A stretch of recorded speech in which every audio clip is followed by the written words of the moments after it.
Today, we will discuss topics such as the Jupiter Antradasha, subperiod, within the Ketu Mahadasha, major period, including Maraka, death-inflicting effects, and remedial measures, as described in Chapter 59, Part 2 of the Brihat Parsha Arhora Shastra.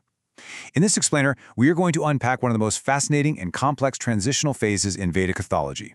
We're going to look exactly at how the ancient sages understood the intersection of cosmic timing, structural life changes, and the specific spiritual tools required to navigate them. Here is our agenda for today. 1. Source and verse context. 2. Sanskrit breakdown. 3. Astrological mechanics. 4. Maraka effects. 5. Remedial measures. And 6. Summary. Section 1. Source and verse context. Anchoring the ancient text.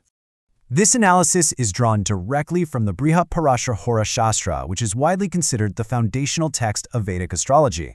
We are focusing strictly on the precise rules laid out by the ancient sage Parashara for this exact planetary combination. We really aren't dealing in generalities today. We're looking at a highly specific, mathematically calculated period in a person's life and decoding exactly what the scripture says about it.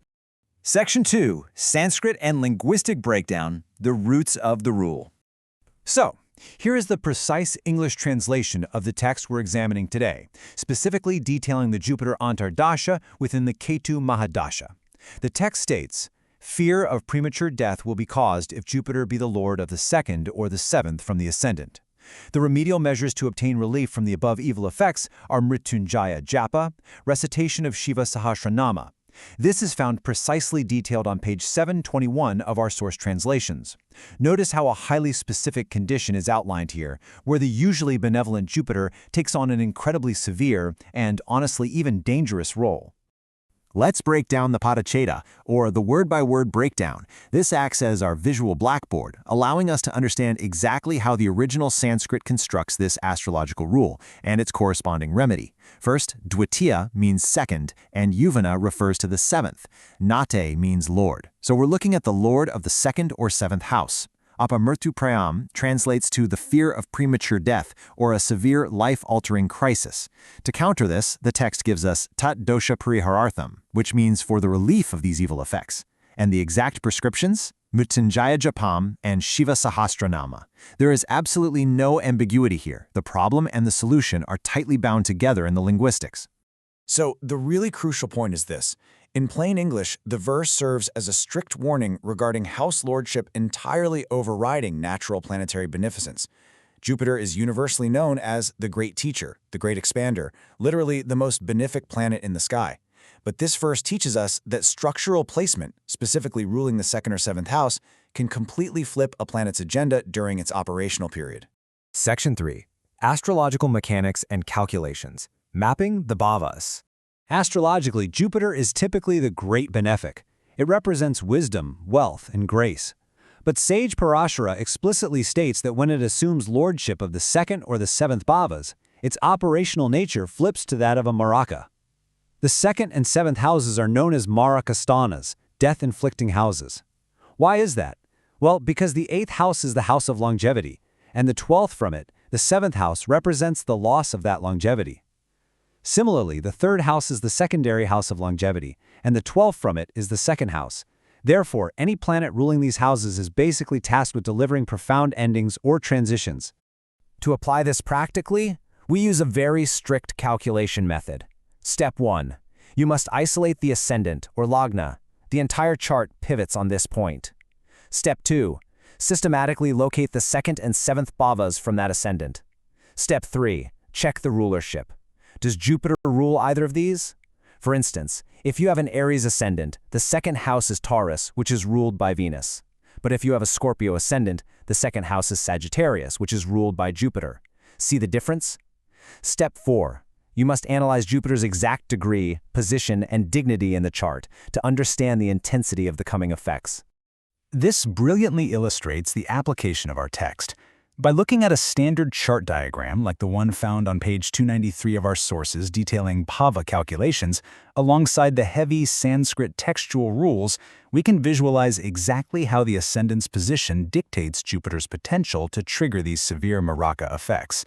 You map the text directly onto the geometry of the heavens. Section 4. Understanding Marika effects, modern and philosophical context. Now, we must apply a modern, practical lens here. While Marika traditionally translates to death-inflicting, it rarely means literal physical death for the average person today, unless they happen to be at the very end of their natural lifespan. Rather, it points to an intense period of profound structural transition, a severe health crisis, or deep mental agony. It is a death of the old self, a complete tearing down of existing structures to force a new reality. During the Ketu Mahadasha and Jupiter Antardasha, if Jupiter is indeed a Marika, expect profound life and identity transitions. Ketu itself is the planet of detachment, liberation, and spiritual isolation. When you combine that with a Marika Jupiter, this phase forces a massive breakdown of old structures, often manifesting as physical agony or material loss. Philosophically speaking, this is designed to clear specific, heavy karmic debts. It makes the practical relevance of this period one of necessary, albeit incredibly difficult transformation. The universe is applying pressure to literally restructure your psychology. Section 5.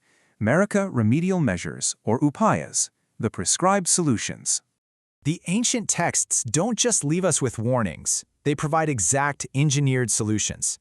The Brihat Parashara Hora Shastra prescribes 2 highly specific remedies for this exact planetary phase.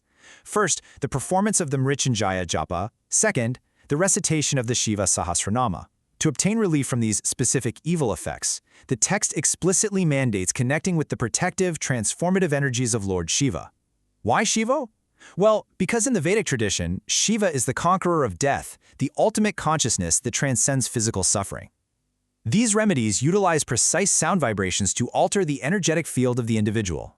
The procedure for these remedies requires incredible discipline. Step 1 is internal. You must consciously acknowledge the cosmic challenge. Resistance is only going to magnify the Marika effect. Step 2 is a Mrityunjaya Japa, which absolutely must be done with focused devotion and, critically, correct phonetic pronunciation to generate the right frequency.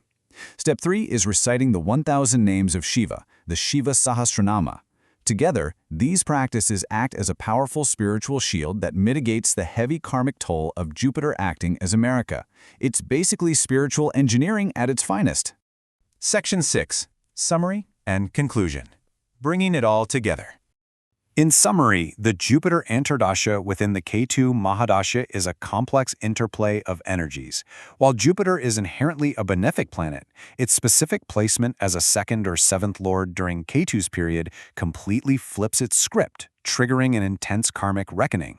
This Marika status causes physical distress, mental agony, and the fear of a severe crisis. But we are not left defenseless. This energy can be balanced and mitigated through the specific, ancient remedial mantras mandated by the text, the Mrityunjaya Japa, and the Shiva Sahasranama.